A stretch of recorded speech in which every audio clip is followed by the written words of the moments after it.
Hi guys, today we're going to discuss what is the SQL Allies and how can we use SQL Allies and what is the importance of the SQL Allies. So let's begin to understand what is the SQL Allies.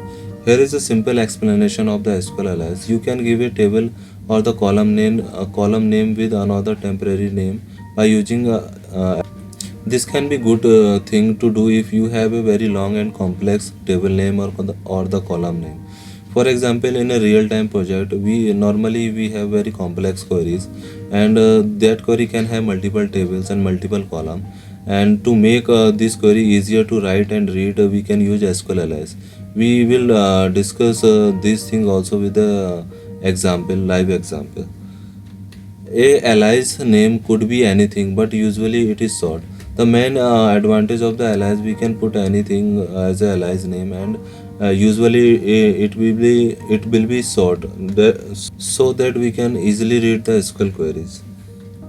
A alias only exists for the duration of the queries. Means before the duration and after the duration of the query, there is no importance of the alias. Alias only exists duration of the query executions. Here is a SQL syntax for the table. I take simple select query, select columns from table, and I add the table alias using the as keyword.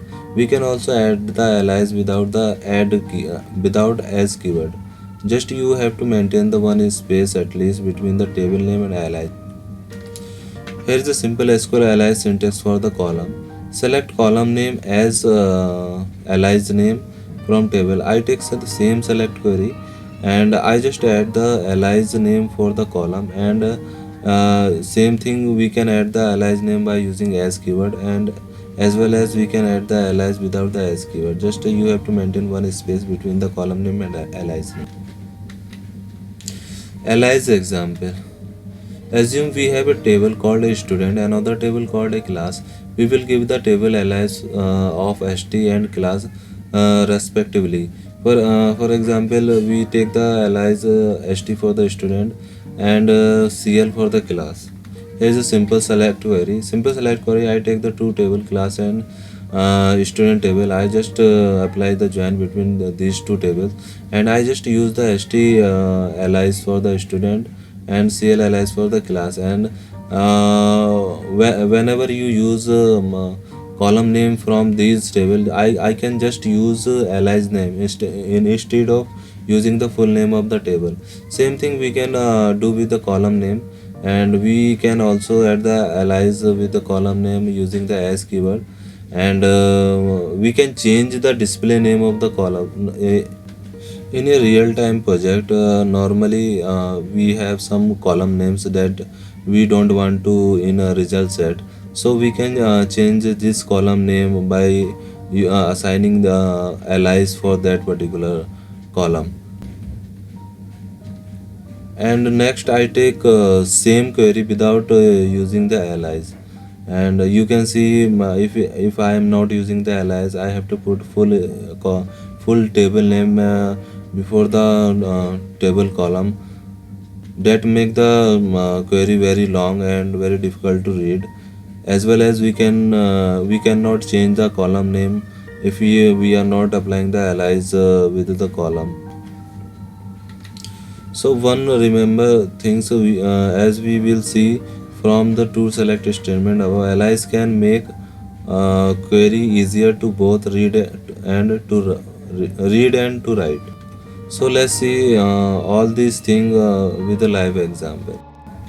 Here we can see I take the SQL Server Management Studio, and I take the same two tables, student table and class table. Let's see what is the data in these two tables. We can see first table have the ID, student name and class ID, and second table have the class ID and class name. I just want the output with the student name, student ID and class name.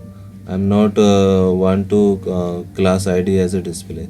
So I take the I basically apply the inner join between student and the class table. You can see I take two columns from the student table and one column from class table, and you can see here I use the alias using the as keyword for class and for student table, and further I just use the alias instead of using full name of the class. And I also apply the alias for the columns. For example, student name is a actual column name, but I want to display only name. And for class name column, this is the actual column name you can see here. And I just want to display class name with a single space. So that can be changed by using the alias. Without using the alias, that cannot be possible. So let's see what happen. I'm going to execute this query, and you can see we get the desired output, and we get student name and student class name, and with only the name column. Actual column name is student name, but I want to display name instead of a student name. So this is possible only using li. For example, I am not using the alias for the column. For example, I am not using the alias.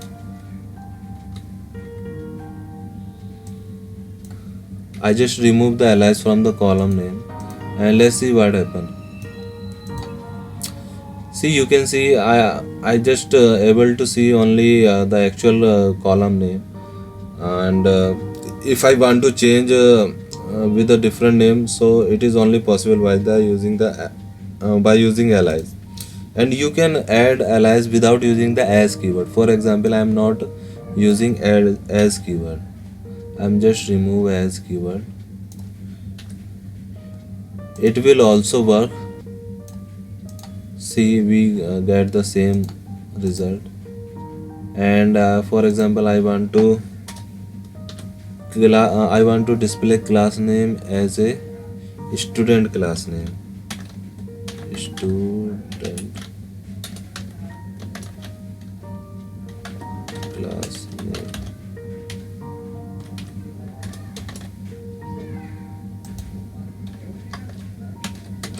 As I add as keyword. So let's see. We third column name has changed student class name. So without as also we can add alias. It is also work with the same manner. So we get the same result. And you have to maintain at least one space between actual column name and the alias name. So I hope you guys understand how to use alias and what is the importance of the alias in SQL Server. Thank you for watching this video.